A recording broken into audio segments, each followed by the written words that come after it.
Assalamualaikum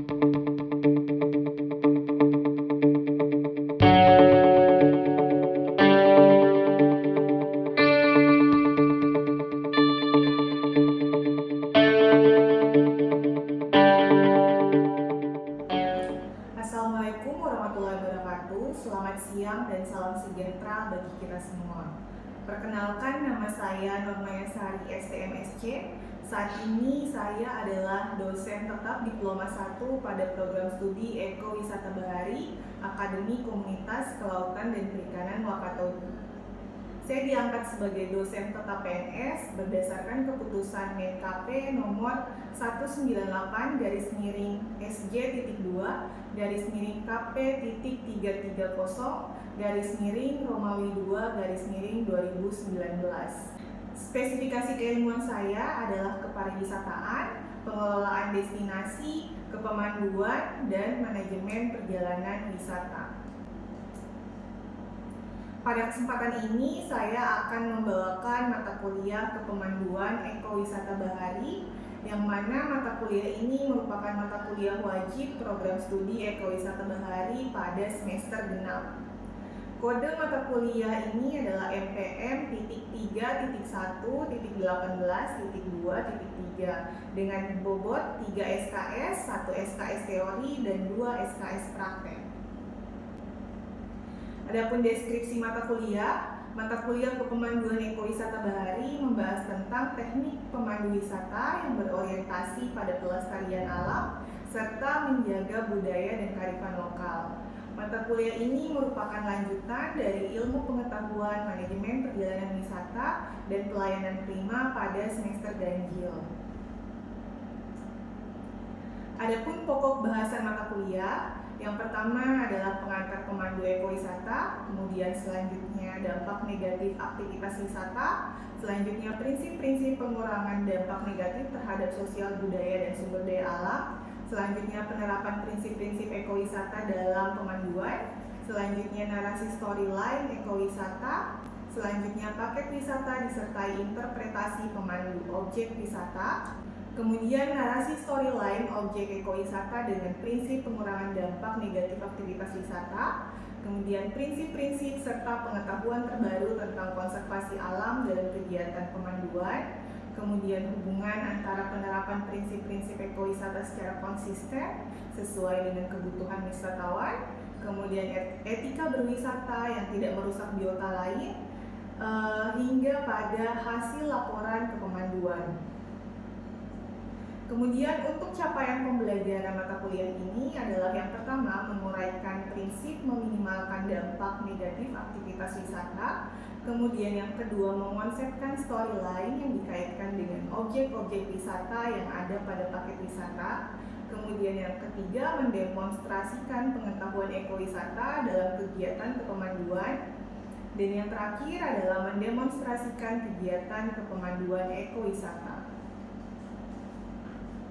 Adapun materi pembelajarannya adalah yang pertama, pengertian ekowisata, pemandu ekowisata, dan kode etik pemandu wisata. Kemudian selanjutnya dampak utama pariwisata terhadap lingkungan. Kemudian ada dampak negatif dari aktivitas wisata, hingga ada interpretasi pemanduan objek wisata. Kemudian selanjutnya ada prinsip-prinsip serta pengetahuan terbaru tentang konservasi alam dalam kegiatan kepemanduan, hingga taruna bisa mempresentasikan laporan kepemanduannya. Untuk pembelajaran yang kami terapkan terbagi menjadi dua, yaitu 30% teori dan 70% praktek dengan pendekatan pembelajaran student centered learning.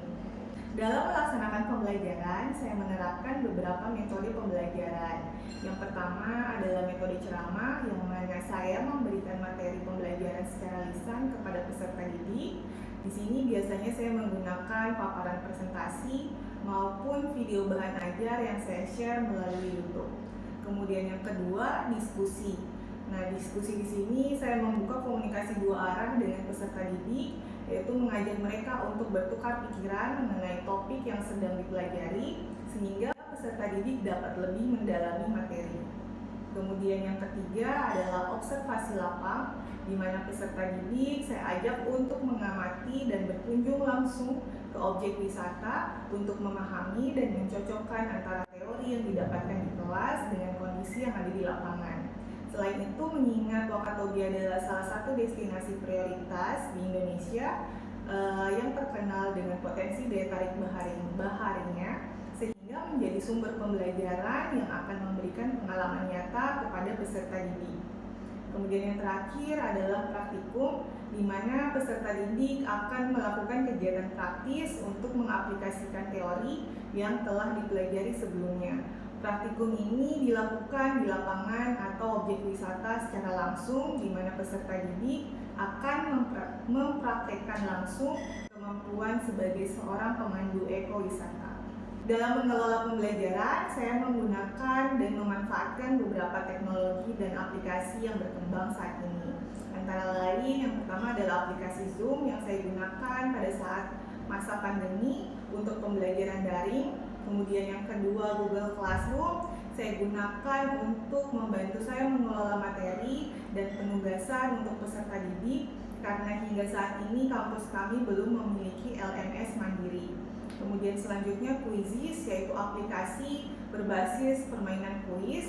Aplikasi ini biasanya saya gunakan untuk memberikan pretest dan post-test kepada peserta didik.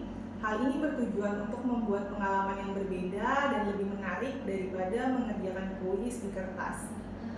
Kemudian yang terakhir adalah saya menggunakan media sosial YouTube yang saya gunakan untuk sharing video pembelajaran saya, di mana sebagai pembuka awal sebelum kita bertemu di dalam kelas. Untuk asesmen pembelajaran yang saya laksanakan berpedoman pada Peraturan Kepala Badan Riset dan Sumber Daya Manusia Kelautan dan Perikanan nomor 14/per/mendatar BRSDM/2019 tentang standar penilaian taruna pada Satuan Pendidikan Tinggi Kelautan dan Perikanan pada lingkungan Kementerian Kelautan dan Perikanan, di mana penilaian terdiri atas 30% teori yang di dalamnya terdapat 40% UTS, 40% UAS, dan 20% tugas. Kemudian yang kedua 70% praktek yang di dalamnya 30% persiapan, 30% proses, dan 40% hasil. Setelah pelaksanaan evaluasi atau penilaian terhadap peserta didik, biasanya nilai peserta didik akan saya umumkan secara langsung di dalam kelas. Hal ini bertujuan agar peserta didik dapat melakukan evaluasi diri dan mengetahui capaian pembelajarannya. Adapun kriteria kelulusan berdasarkan peraturan yang telah saya sebutkan sebelumnya adalah dalam bentuk skor nilai dan huruf. Terdapat dua kategori penilaian, yaitu lulus dengan huruf A, AB, dan B, dan kategori tidak atau belum lulus adalah dengan huruf B, C, D, dan E. Bagi peserta didik yang belum memenuhi ambang kelulusan, maka akan diberikan pendampingan pembelajaran dan ujian remedial. Setelah ini, saya akan menampilkan video gambaran kondisi pelaksanaan pembelajaran yang saya lakukan di dalam kelas dan di lapangan. Demikian pengantar video pembelajaran dari saya. Saya ucapkan terima kasih. Wassalamualaikum warahmatullahi wabarakatuh. Waalaikumsalam warahmatullahi wabarakatuh. Hari ini kita ketemu kembali di sini. Bagaimana keadaannya? Sehat semuanya? Alhamdulillah sehat semuanya, Bu. Materinya sudah saya bagikan ya tadi ya. Ya, Sudah lihat di grup, sudah dibaca? Sudah Oke. Sebelum kita masuk materi tadi, siapa yang tidak masuk? Siapa yang tidak hadir? Renaldi ya? sama Winnie. Sama Winnie ya, dua orang ini ya? Semuanya hadir ya? Oke.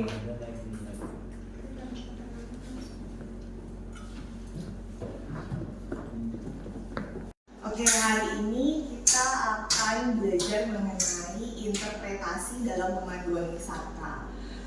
Sebelumnya saya mau flashback dulu mengenai deskripsi mata kuliah kita ke pemanduan ekowisata bahari. yaitu membahas tentang teknik pemandu wisata yang berorientasi pada pelestarian alam serta menjaga budaya dan kearifan lokal.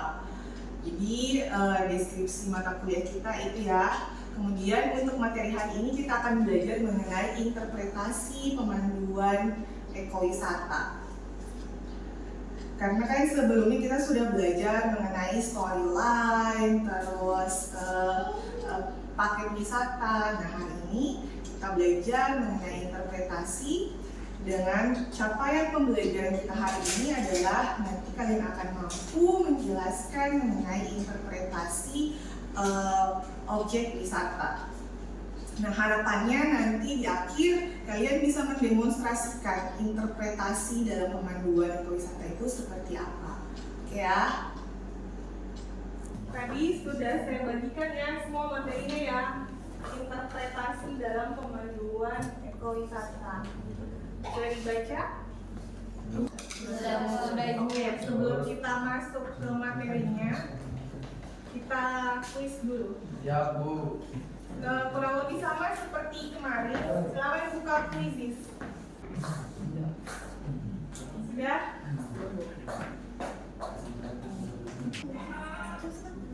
Oke, silakan masukkan kodenya.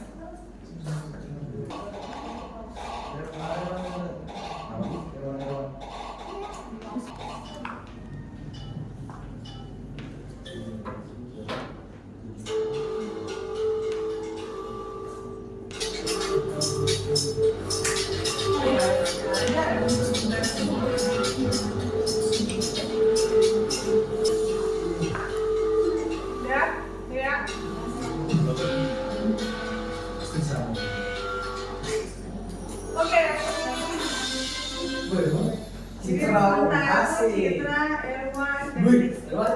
Jadi kita lihat ya apakah sebentar akan bertahan. Oke. Sudah dibaca materinya tadi? Sudah dibaca? Ada yang bisa jelaskan apa itu interpretasi? Fazlan, apa itu interpretasi? Pemandu. Ada yang bisa bantu? Oke, siapa lagi namanya? Oh ya, silakan. Interpretasi adalah pesan, pendapat atau pandangan teoritis terhadap sesuatu. Oke, pesan, pandangan. Ada yang mau tambahkan lagi? Nah, interpretasi itu menurut KBBI adalah pemberian kesan, pendapat atau pandangan teoritis terhadap sesuatu. Paham nggak maksudnya ini? Pemberian kesan, pendapat atau pandangan teoritis terhadap sesuatu. Paham maksudnya apa?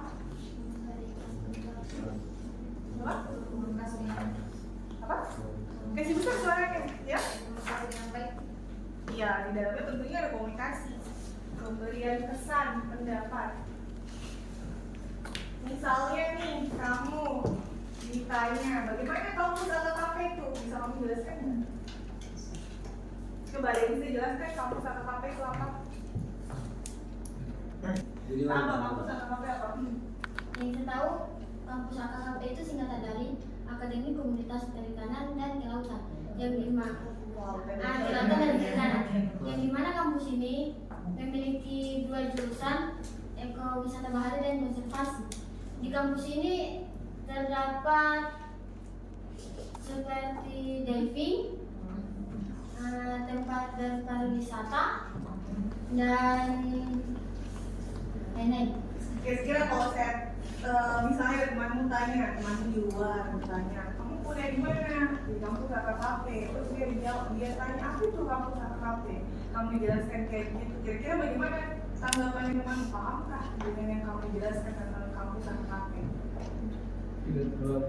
Nah, jadi maksudnya di sini pandangan teoritis terhadap sesuatu ini maksudnya objek. Objeknya tadi apa yang kamu jelaskan itu?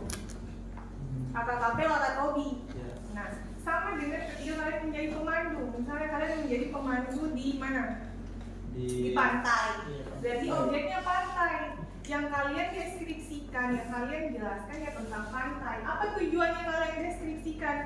supaya wisatawannya paham, oh misalnya Pantai Cemara keindahannya pasir putihnya itu, jadi paham, oh iya ya ini, sekaligus melihat, oh memang betul Pantai Cemara keindahannya pasir putih, lautnya yang bersih, seperti itu. Jadi deskripsikan, interpretasi itu cara kita mendeskripsikan, memberikan kesan. Misalnya kalau kamu menjelaskan di kampus AKKP Wakatobi, oh di kampus AKKP Wakatobi kita belajar tentang konservasi. Pasti kan orang bertanya konservasi itu apa? Nah kamu menjelaskan konservasi itu bagaimana caranya kita menjaga lingkungan, keberlanjutan lingkungan. Nah jadi orang lawan yang mau bicara tuh tahu, oh berarti kita harus menjaga lingkungan kita, makanya ada namanya konservasi. Paham ya? Jadi jadi pemandu itu cek tahu dulu, oh objek yang mau saya terangkan nih apa ya?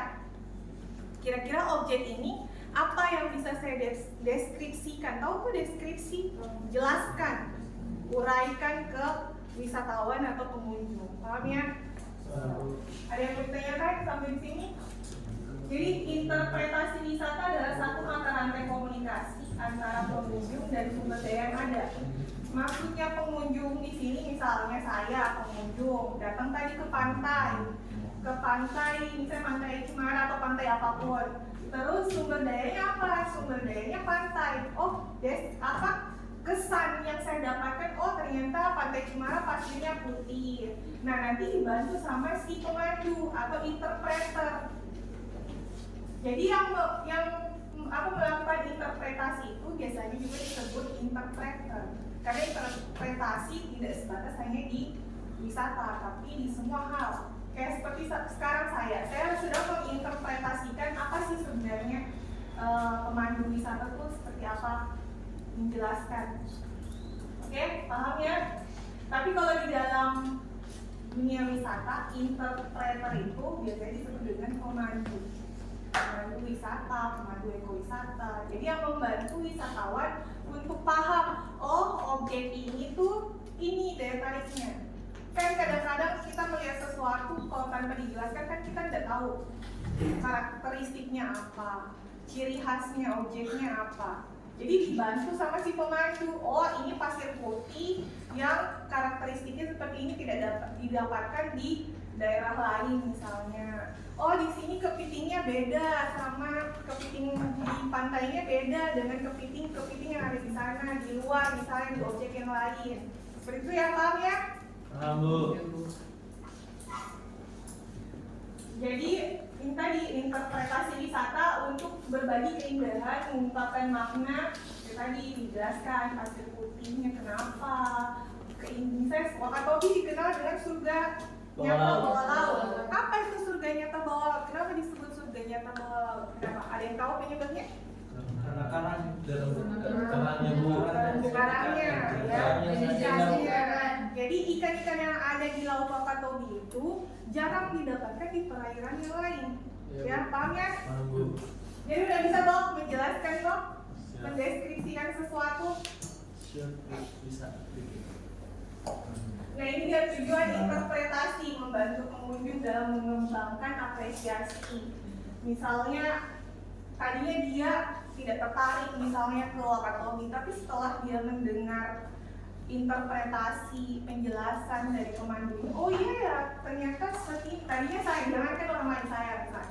Tadinya saya tuh tidak terlalu tertarik apa itu budidaya rumput laut. Tapi setelah saya kesana, saya mencari tahu, dijelaskan sama komunitas bahwa budidaya rumput laut seperti ini. Oh jadi saya tertarik. Oh ternyata kegiatan budidaya rumput laut itu menarik ya. Jadi saya mengapresiasi. Jadi semangat untuk tahu lebih jauh tentang budidaya rumput laut seperti itu.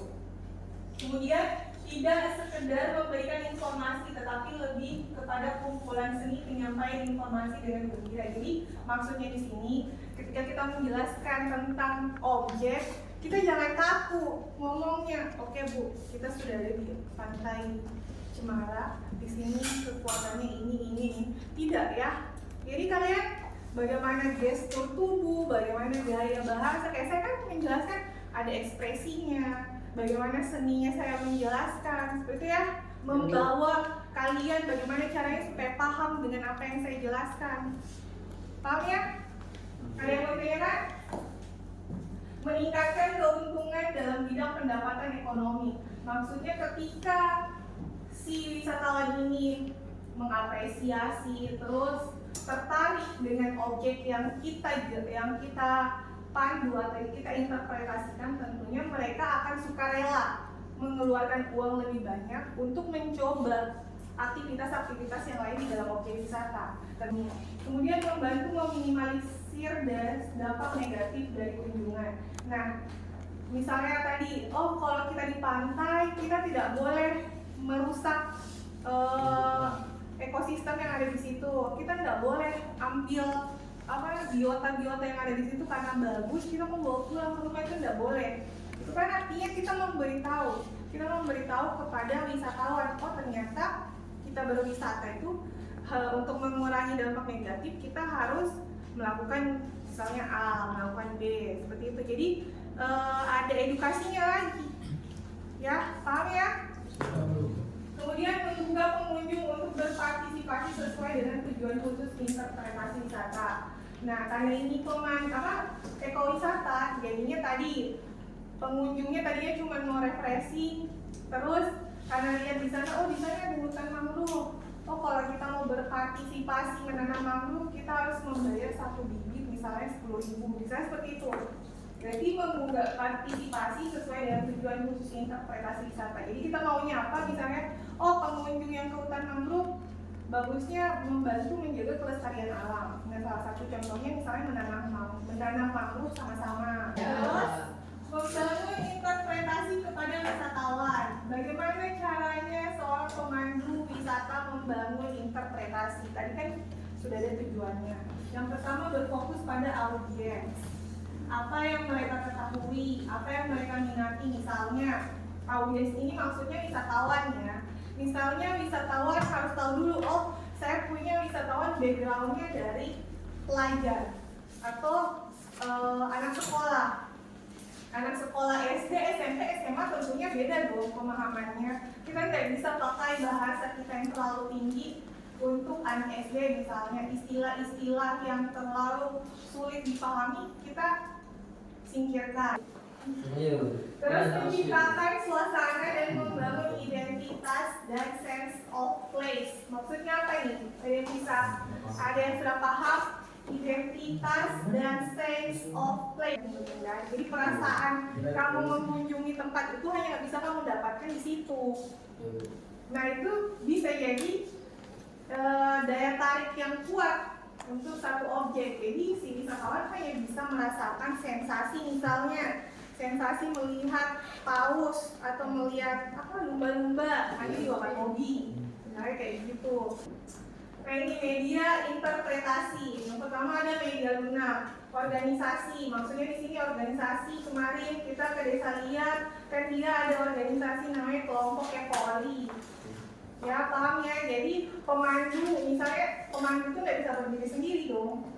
Pemandu itu biasanya ada pengelolaan yang bisa desa wisata kah, atau misalnya objek wisata Nah, pemandu biasanya terinisiasi atau masuk ke dalam kelompok pengelolaan desa wisatanya atau pengelolaan objek wisatanya. Paham ya?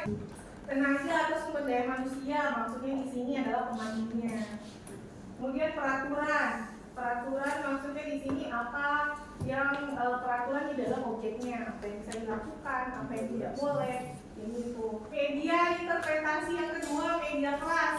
Media kelas ini banyak, contohnya ada jalur interpretasi wisata. Pernah ke objek wisata lihat seperti ini? Pernah, Bu. Pernah toh? Pernah, Bu. Pernah ya. Jadi maksudnya di dalam objek wisata itu harus kemana dulu nih? Misalnya masuk ke pintu gerbang, dari pintu gerbang kemana dulu? Misalnya ke sini, terus ke sini. Nah, itu ada di jalur interpretasi. Kemudian ada papan penunjuk arah. Misalnya mau kemana, ke bagian spot mana, nah di baiknya itu ditunjukkan. Terus papan tanda buklet dan leaflet interpretasi. Misalnya ini menjelaskan ada tadi kan petanya. Terus nanti dijelaskan spot-spotnya ada apa saja. Nah, di spot situ apa Misalnya ini tentang apa ini? Ini tentang Ijen. Gunung Ijen. Ada yang tahu Gunung Ijen? Semua kalian nanti bisa ya. Nah, di sini jelaskan Gunung Ijen itu apa sejarahnya Gunung Ijen, bagaimana terbentuknya Gunung Ijen itu, ya. Terus bisa juga dibantu dengan ini apa namanya? Yang kata itu apa namanya? Leaflet ya, atau brosur. Pernah tidak dapat brosur? Kalian tahu brosur kan? Itu menjelaskan juga misalnya objek wisatanya apa, misalnya apa saja ya. Kemudian ada pusat informasi wisata atau bahasa Inggrisnya Tourism Information Center. Jadi di sini tempatnya wisatawan mendapatkan semua informasi yang mau dia ketahui tentang objeknya. Terus metode interpretasi wisata, tadi yang dibilang seninya bagaimana, gaya bahasa, bagaimana gaya bahasanya supaya orang paham dengan apa yang saya jelaskan. Kemudian alur interpretasi atau storyline. Kemudian bahasa tubuh, penggunaan alat bantu. Nah, penggunaan alat bantu benda yang merepresentasikan hal yang dimaksud. Misalnya tadi kita bawa buku saku atau kita bawa brosur, ya, paham ya? Kemudian papan, leaflet, dan booklet itu tadi dijelaskan. Kemudian media audio atau video. Media audio misalnya pengeras suara yang membantu supaya bisa didengar sama si wisatawannya. Atau video biasanya kalau yang pernah ke Candi Borobudur, saya kalau misalnya kalian pernah ke Candi Borobudur, sebelum masuk ke candinya itu kita dibawa masuk ke satu ruangan. Di situ kita diperlihatkan video tentang sejarahnya Candi Borobudur. Jadi setelah kita melihat video, baru kita dibawa keluar sama pemandunya. Nah, dijelaskan lah, oh ternyata tadi yang di video saya lihat ini loh, lihat langsung. Jadi sudah punya gambaran. Jadi yang dia lihat di video dan dia lihat langsung, oh terkonfirmasi, dia puas. Nah, yang pertanyaan? Kalau gitu sebelum kita post test lagi ya. Yang tadi. Sama. Saya tanya. Bisa toh?